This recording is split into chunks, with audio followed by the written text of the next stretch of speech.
দর্শক আপনারা এইদিকে হলে দেখতে পাচ্ছেন হাইওয়ে রোড সামনে পুরো মার্কেট এদিক থেকে আসলে সোজা আপনার ওখানে থেকে সবের টাওয়ার থেকে তারপরে আপনার কেয়ার জেনারেল হাসপাতাল, তারপরে শাপলা চক্ষু হাসপাতাল, কেয়ার, তারপরে আছে আপনার শাপলা চক্ষু হাসপাতালের সাইডে আপনার পশ্চিম সাইডে আপনারা দেখতে পারবেন বাংলাদেশ আছে আপনার মানিকগঞ্জ, বাংলাদেশ মানিকগঞ্জে মানিকগঞ্জ টেলিফোন অফিস।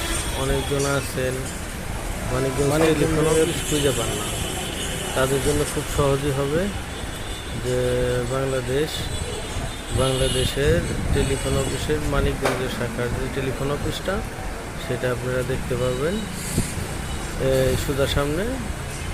আপনারা একটু আগায় গেলেই এই সোজা সামনে আপনার শাপলা চক্ষু হাসপাতালের ঠিক অপর সাইডে পশ্চিম দিকে দেখতে পাচ্ছেন টেলিফোন ভবন মানিকগঞ্জ। এটা হলো টেলিফোন ভবন মানিকগঞ্জ।